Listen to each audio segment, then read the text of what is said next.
Gunman kills 12 in horrific mass shooting at Thousand Oaks bar packed with college students.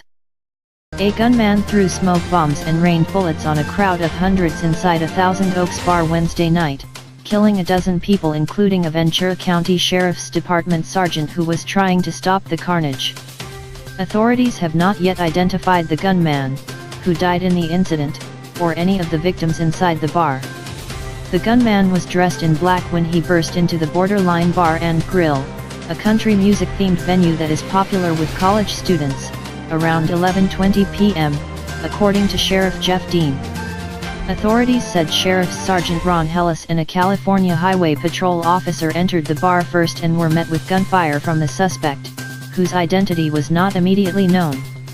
Hellis was shot several times and died at an area hospital early Thursday morning, according to Dean. A 29-year veteran of the department, Hellis was planning to retire next year, and Dean said he died a hero. He is survived by a son and his wife, whom he called before entering the bar, Dean said. It doesn't matter how safe your community is, it doesn't matter how low your crime rate is, there are people who just don't think properly everywhere. I don't care where you are, and they commit horrific acts like this. There's no way to process, Dean said. There's no way to make sense out of the senseless. The first 911 calls reporting the shooting were received around 11:20 p.m., according to Dean. Hellis and the CHP officer arrived on scene and engaged the suspect by 11:26 p.m., he said. A motive in the shooting was not immediately clear, but Dean said there was no evidence linking the attack to terrorism. Police believe the shooter used a handgun in the attack. Authorities did not immediately identify the gunman, but a law enforcement source, speaking on condition of anonymity because they were not authorized to discuss the case, described him as a 29-year-old armed with a handgun and a smoke device. The shooter drove his mother's car to the bar and did not say anything before opening fire, the official said. 11 victims and the shooter were found dead inside the bar by responding emergency personnel. It was not immediately clear if the shooter took his own life. It's a horrific scene in there, Dean said. There's blood everywhere. Witnesses reported a horrifying scene as gunfire echoed through the club and those inside ran for cover, in some cases using chairs to break windows to escape the building. Others hid in bathrooms and an attic as they frantically called loved ones who were hearing reports of the shooting. Several people who escaped the bar described a gunman clad in a black shirt, black hat, and black glasses. He seemed to concentrate fire on the front of the venue as soon as he entered, witnesses said. He just pulled out a gun and shot my friend that was working the front desk, said Holden Hera, 21. Matthew Wernerstrom, a regular at Borderline, said he had been inside about an hour when he heard what he described as an unmistakable sound, a gunshot. Wernerstrom said that as the shooter concentrated his fire on the front desk, he pulled as many people as he could to the floor and under a pool table. He said he tried to quiet those around him and count the shots fired. Wernerstrom said that when the assailant seemed to be reloading, he urged people to smash open some of the bar's windows with chairs, hoping to escape before the next volley of gunfire came. All I could think about was how helpless I was, he said. Talor Whitler went to Borderline to celebrate her 21st birthday on Wednesday night. She said she was dancing with friends in the bar when she heard what sounded like firecrackers. She quickly turned and followed the noise, only to find a man holding a gun near the entrance. Erica Sigmund, 19, said she began to race toward an exit as soon as screams erupted. I'm a Thousand Oaks resident, she said. This is a safe place. My parents let me go here. This is a trusted place. To know that this happened in my safe place is a very, very scary thing. The FBI's Joint Terrorism Task Force was sent to the scene, according to an agency spokeswoman. Representatives from the U.S. Bureau of Alcohol, Tobacco, Firearms and Explosives were also dispatched.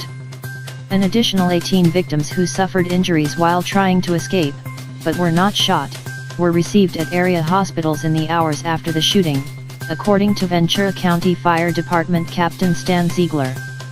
The severity of their injuries was not immediately known. Wednesday nights are college-themed nights open to students as young as 18, according to the bar's website. Witnesses said the event is popular with Moorpark College students, and the Pepperdine student newspaper tweeted that students from its campus were also inside at the time of the shooting. Some witnesses said the bar is a hub for country music fans. They said many of the attendees Wednesday night normally attended the Stagecoach Country Music Festival in Indio and, tragically, some were survivors of the massacre at the Route 91 Harvest Festival in Las Vegas that left 58 dead last year. Large crowds formed in the area as friends and family members arrived at the scene to try to find out if their loved ones had survived the assault.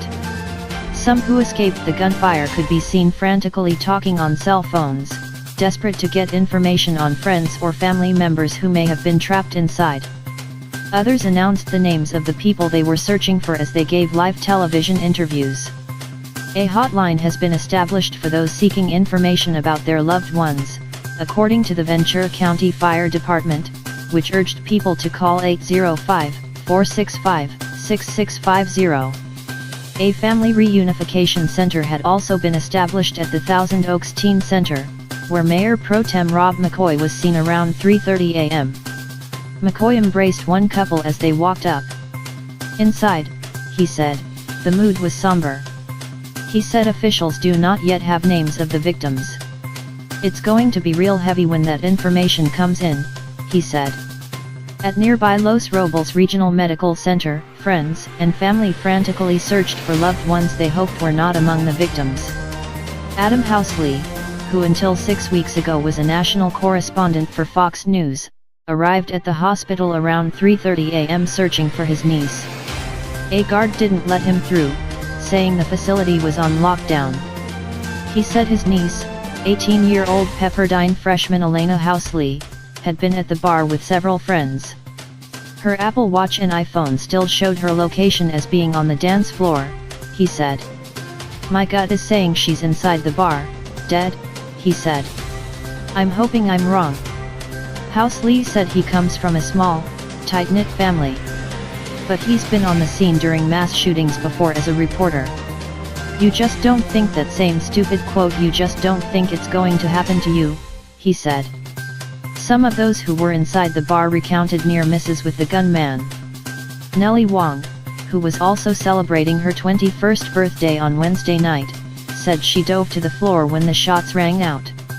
Wong said she believed the gunman was dressed in a black hoodie, black shirt, and black pants with a scarf obscuring his face, and that he threw smoke bombs as he entered. Thank goodness he didn't see me at all.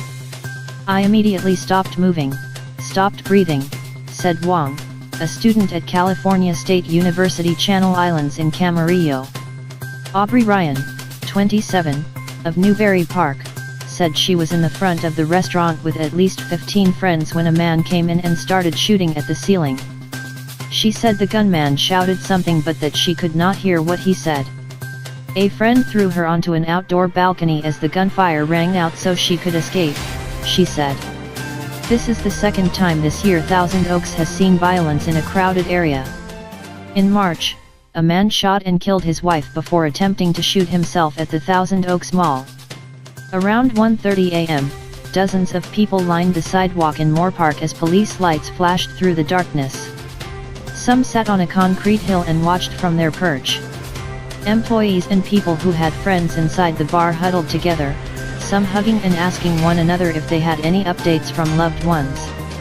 Tyler Oudkirk, 21, started working at the bar as a security guard 2 months ago.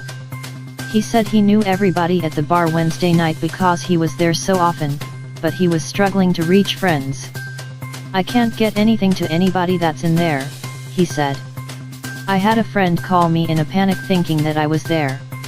Carl Edgar, a 24-year-old Tarzana resident, said he had about 20 friends inside the bar, where he is a regular.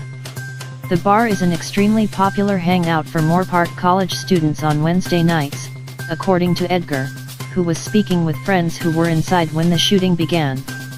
One texted him that she was hiding in a bathroom, fearing for her life. But Edgar said he was hopeful that his friends were safe.